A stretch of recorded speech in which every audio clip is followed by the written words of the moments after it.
This is Tata, and welcome to its Wrestling Time Post Show. It is Friday, July 7th, 2023, and tonight I will be talking both about everyone's favorite Friday night show, Friday Night SmackDown, and AEW Rampage. Now, normally when I review both shows, I like to start with AEW Rampage, but I feel like we need to talk about everyone's favorite Friday night show, Friday Night SmackDown, because that tribal court of Roman Reigns was truly something. So the Usos kick off SmackDown, and I was honestly a little surprised that this opened SmackDown. I really thought this was going to close the show, but we found out later on in the night what closed the show. Okay, so the Usos come out and they start talking about how how people used to say Roman couldn't be beaten and how he was unbeatable and that he got beat 1, 2, 3. And then Paul Heyman comes out and basically starts talking about how he's the only man in WWE. There's only one man in WWE that will be telling him to stop talking, and that's pretty much Roman Reigns. So Roman comes out, and the crowd are chanting, "You got pinned," and he says, "Yeah, he got pinned, but last he checked, he's still a tribal chief." Because he says, "Lord knows the Usos aren't the tribal chief." And he's having a hard time understanding why he's there when he didn't call for this. And he wants to know who has the authority to put him on trial. And so then the Usos show Exhibit A, which is the only exhibit that gets shown because this segment goes haywire. And it's basically Roman abusing them. Roman starts to say that's not who he is. That's not who he was. He was forced to be that. He asks the Usos, "You think I wanted to lower myself and do all of that?" He says he did it for Jay, Jimmy, and Solo. Now, imagine he would have said, "I did it for The Rock," like that old joke that everybody always does. He says that he was WrestleMania main event long before the Bloodline even needed him, and that they compiled his worst moments to embarrass him. And he takes the weight of his family. He's got 5 children in the households. Do they really think he needs to take on them too? He starts talking about how he doesn't need this. He needs the money or the power. He says he doesn't want any of this, and if Jay wants it, it's his. And then he takes off his lei and he puts it on Jay. And then he takes off his belt and he tosses it. And then like Roman, like seriously, should get the Academy Award for this because he kneeled down, he dropped to his knees, and then he began crying. And like you gotta hand it to him, he cried on the spot. And that's really hard to do. You know, even I think even for most actors, it's really hard to cry on the spot. So you gotta hand it to him. Give him the Academy Award, the Oscar, whatever you want to call it. Give it to Roman. He certainly deserves it for his crocodile tears here tonight. And you know, Jay's like checking up on him. He's like legitimately like concerned. And what does Roman do? Roman gives Jay a low blow. So Jimmy then attacks Roman. Solo attacks Jimmy. You got Solo Sikoa doing a Samoan spike to Jimmy, then Jay attacked Roman and Solo, and this is one moment where Solo Sikoa is standing in the middle of the ring, and like Roman is on one side and Jimmy Uso is on the other side, and the lei is in the middle of the ring. And so like Jay Uso ran towards Roman, but Solo Sikoa stopped him and he Samoan spiked him, and then he picked up the lei and he's just like looking at it, and then Roman gets up and he's basically asking for that lei, and then like you could tell Solo Sikoa is like hesitating. Roman for Crocodile Tears of the Year award, right?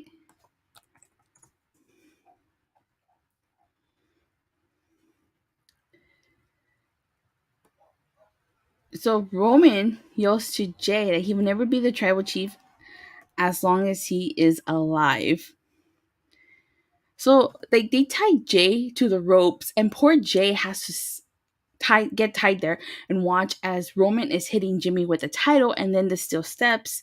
Like he's basically being forced to watch as Jimmy is getting beat down. Solo then does a Samoan spike to Jay.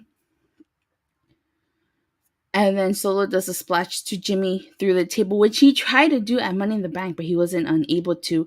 And then poor Jimmy Uso gets taken out on a stretcher. So later on, we find out that Jay Uso returned to the arena, and like it cuts to the back, and Roman is like basically saying that he's gonna wait for Jay in the ring. And so he asks all of New York to acknowledge him, and like Jay's music plays, and he doesn't come out. He comes out through the crowd, and Jay takes out Solo, and then Roman gets a chair shot, and Jay also hit chair shots Solo. Now Roman Reigns just leaves Solo in there by himself.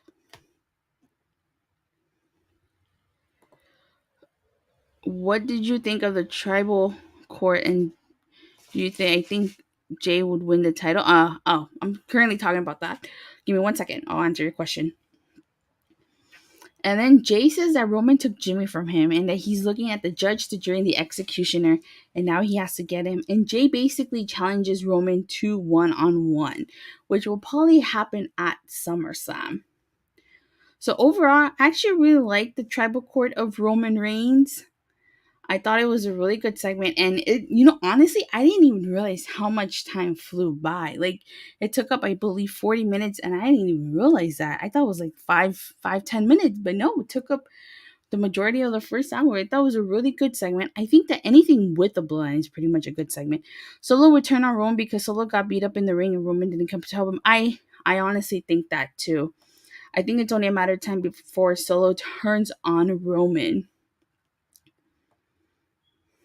But that was a good way to kick off Friday night SmackDown. What did you guys think of the tribal court, and your thoughts on Jey Uso challenging Roman Reigns? Let me know in the live chat or in the comment section. We get a U.S. title match. It's Sheamus versus Austin Theory. And this was a decent match. At least I thought it was. But like the thing is, like Austin Theory defeated Sheamus with a roll up and a handful of tights. So I just feel like Austin Theory's U.S. title has been kind of lackluster now. I heard that he might lose his title at SummerSlam, but who knows? The U.S. title reign set by Dean Ambrose, or as he's now known, Jon Moxley, hasn't been broken yet. So maybe Austin Theory might break it, maybe not. LA Knight versus Jarrett at SummerSlam. No LA Knight on the show tonight. Yeah. Well, do you think Cody should have won the title at Mania if he didn't get hurt at Hell in a Cell 2022? There would have never needed to be any adversity for him if he didn't get injured. A lot of people think Cody should have won at Mania, and he probably should have. But I think that the reason why he didn't was because he wanted Roman Reigns to hit 1,000 days as champion.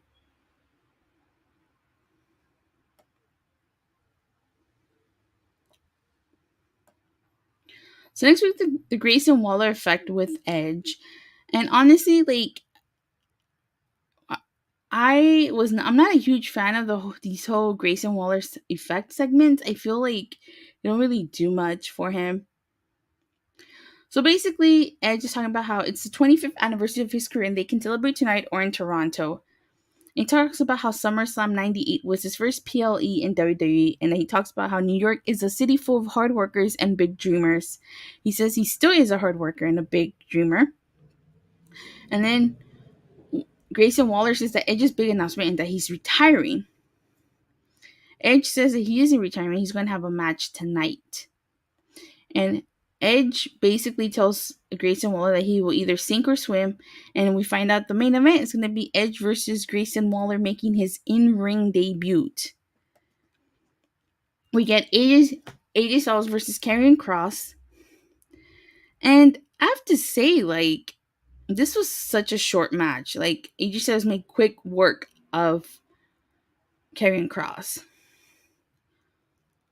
They're pushing Grayson Waller hard. A segment with Cena at Money in the Bank and segment with Edge. They see a lot of him, and Edge gave him the rib on the mic tonight for Waller. Yeah, he did. And then we get an Asuka. I This basically turns into a brawl between Asuka, Bianca, Charlotte. Io Sky came out to beat up Asuka with the briefcase, and Charlotte and Bianca interrupt Io Sky's cash in. I officially see that they have ruined Karrion Kross. It's bad. Yeah, he's on a losing streak. So I'm pretty sure this segment was supposed to include maybe a promo. Like, I just felt like this. I'll give my overall thoughts in opinions at the end. He needs to become a tag team with Lone Wolf, Baron Corbin when Corbin gets off NXT. Maybe. We have Edge versus Grayson Waller. This is the first time I've ever seen Grayson Waller wrestle. I don't watch NXT, so I've never seen him wrestle before. He's actually not bad, but I've heard a lot of good things about Grayson Waller, so I was really looking forward to this match. I think one of my favorite spots in this match was when Grayson Waller hit the twisting unprettier to Edge, and then he hit the spinning right hand to Edge. But of course, Edge wins after he hits the spear to Grayson Waller, and he tells Grayson Waller that he swam. So, this wasn't bad showcase match for Grayson Waller. He definitely held his own against Edge. And like Mika Does It said in the chat, they're really, they gave him a segment with Cena at Money in the Bank, and now he got this match with Edge. So definitely do see something in Grayson Waller. And I'm going to go ahead and stop my SmackDown review tonight because I already talked about the closing segment, which was the Roman Reigns and Jey Uso stuff. So I feel like the Bloodline segment took up a lot of time, which shortened a lot of the matches. We only literally had 3 matches and 2 segments. The US title match, Sheamus versus Austin Theory, was okay, but AJ Styles versus Karrion Kross was pretty short. And that Asuka segment, I feel like, let me see, I watched AEW Rampage, did good stuff, just try to beat up Matt Hardy tonight. Yeah, I saw AEW Rampage. I'm actually going to talk about that right now. And I feel like this Asuka segment also got cut down the middle. And aside from the Bloodline stop and possibly Grayson Waller, nothing really else happened of interest here that, so SmackDown was okay, but all you really had to do was watch the Bloodline segment, and you really didn't miss much. So I'm gonna give SmackDown 6 out of 10. But I think the Royal Rumble was in San Antonio.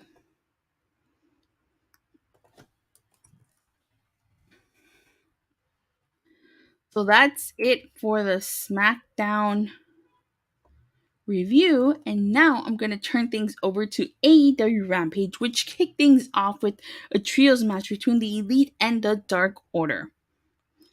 So I actually really enjoyed this match. I thought this was a really good way to kick off tonight's AEW Rampage, which was celebrating its 100th episode. So the story being told here is how the Dark Order was there for Hangman when the Elite wasn't.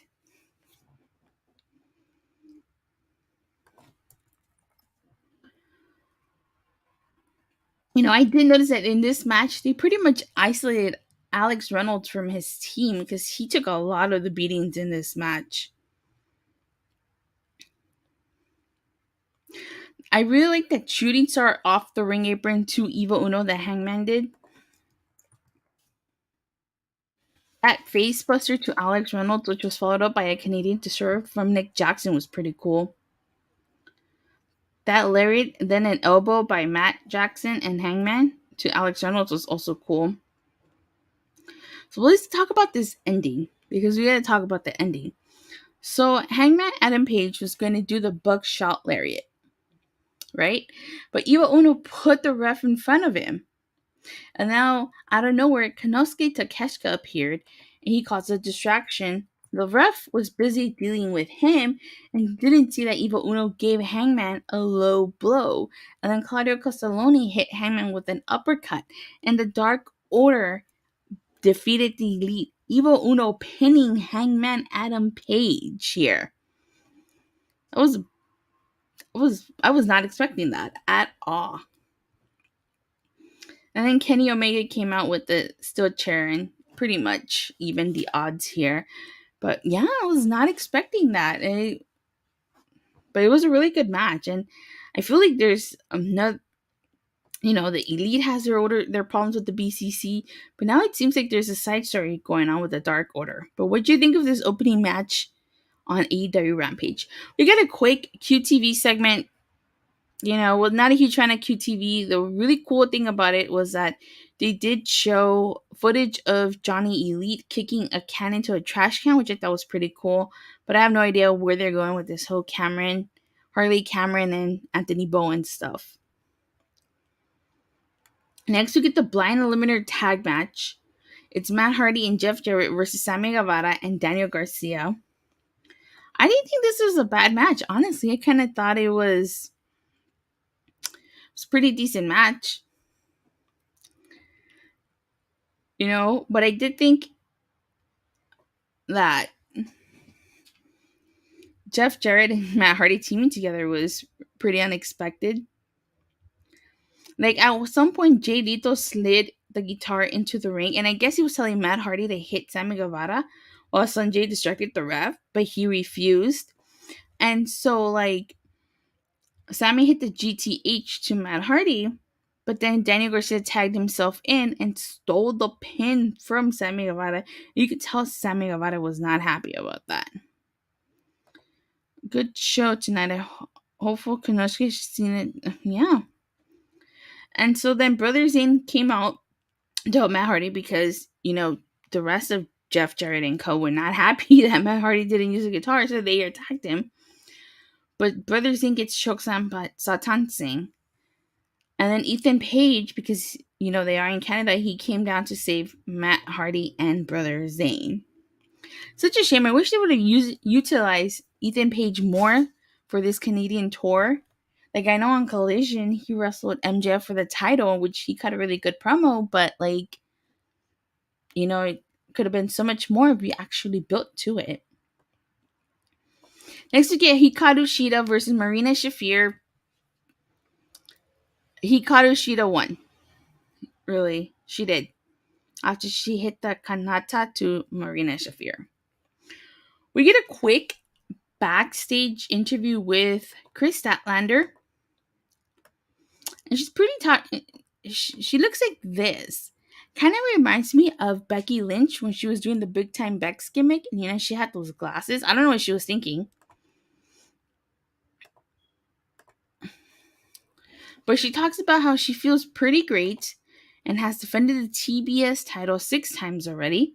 And that makes it obvious she's a fighting champion, just like her best friends. She says she would put the TBS title on the line against anyone, anytime, anywhere. She's a defeater of the undefeated and thinks that makes a pretty good shirt. She asked Renee Paquette if she would wear it, and she plans to put that on the show. What do you guys think? Does that sound good? The defeater of the undefeated, and would you wear that? Would you wear that shirt?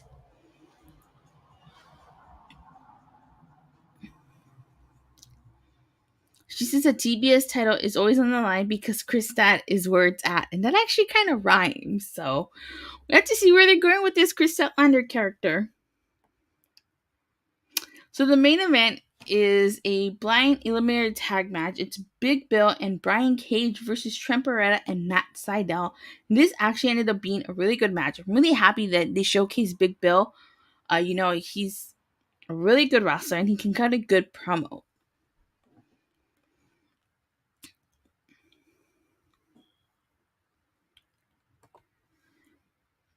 Big Bill chokeslammed Trent Beretta on the ring apron. He then took Trent Beretta and shoved him spine first into the ring post, and which he followed up with the fallaway slam onto the floor. Matt Sydal and Trent Beretta do the double stomp to Big Bill. Brian Cage doing a double lariat to Matt Sydal and Trent Beretta. I really like the ending to this, but before I get into that, like at some point Brian Cage and Big Bill collide. But the ending, oh my god, you had Brian Cage and Big Bill doing a powerbomb lariat combo to Matt Sydal, which I thought was pretty cool. And they ended up being victorious in this match. So overall, for it being the 100th episode of Rampage, I didn't think it was that bad, but I wasn't a huge fan of the QTTV segment or of Hikaru Shida versus Marina Shafir. But you know what? At least it was okay. Let me see.